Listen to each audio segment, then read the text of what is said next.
teman-teman semua, di sini saya perwakilan dari kelompok 1. Saya akan memberikan tips-tips kepada teman-teman semua untuk bagaimana caranya menjadi pribadi yang mandiri.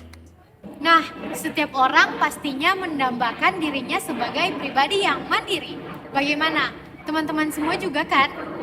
Namun menjadi pribadi yang mandiri itu sangat diperlukan banyak bekal, baik itu ilmu, pengalaman hidup, keberanian dalam mengambil keputusan, dan masih banyak lagi. Nah, di sini saya akan mengajak teman-teman semua untuk menjadi pribadi yang mandiri.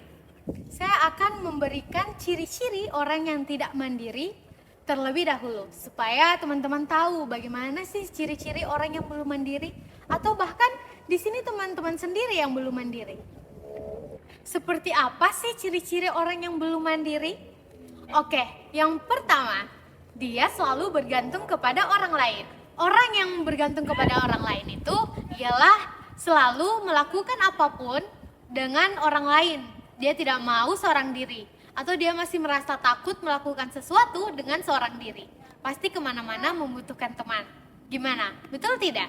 Betul kan? Ciri-ciri yang kedua ialah orang yang belum berani dalam mengambil keputusan. Entah itu mengambil jurusan untuk ke perguruan tinggi, entah itu memilih makanan apa yang ingin dia makan pada malam hari, pakaian apa yang ingin dia gunakan, dan masih banyak lagi. Kamu termasuk tidak? Ciri-ciri yang ketiga, di mana ciri-ciri yang ketiga ini adalah orang yang selalu mendengarkan apa kata orang lain, di mana dia tidak merasa percaya diri dengan dirinya. Sedikit-sedikit ditegur orang, dikritik orang, dia merasa insecure. Nah, itu orang yang tidak percaya diri, merupakan ciri-ciri orang yang belum mandiri. Ciri-ciri yang terakhir, di mana orang ini adalah belum berpendirian yang kuat atau belum punya pendirian. Nah, orang yang seperti ini dia selalu didikte oleh orang lain, di mana dia tidak tahu apa yang dia mau dan apa yang dia inginkan. Oleh karena itu, dia selalu mengikuti apa kata orang lain. Nah, siapa nih dari teman-teman semua yang belum punya pendirian yang kuat? Jangan sampai ya.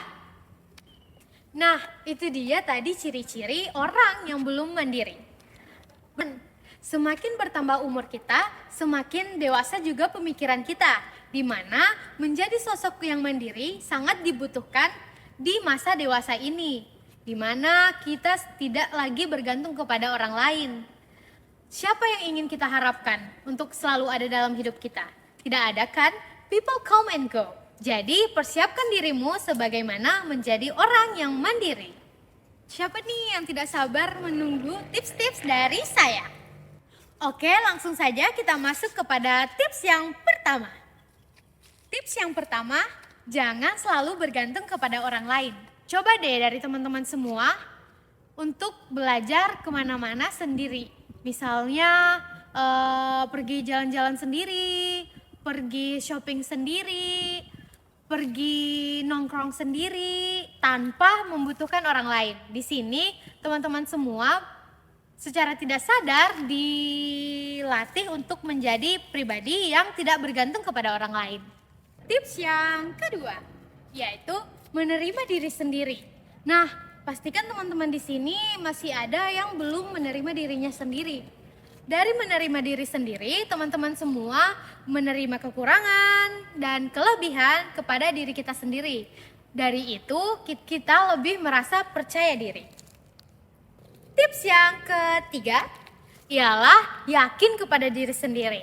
Nah, pasti masih ada dari teman-teman semua di sini juga yang belum merasa yakin dengan dirinya sendiri, di mana masih ragu-ragu dalam mengambil keputusan. Contohnya, yakin kepada diri kita sendiri membuat kita yakin kepada pilihan kita sendiri, di mana di saat orang lain menentang pilihan kita, kita tetap yakin kepada pilihan kita dan kita tidak goyang atas omongan orang lain. Tips yang keempat ialah orang yang mempunyai open-minded.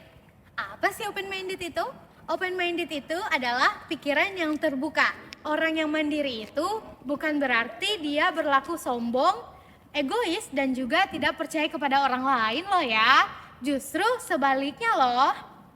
Pribadi yang mandiri mampu menyikapi aspek-aspek sosial dengan baik dan mampu menyikapi segala perbedaan dengan bijaksana.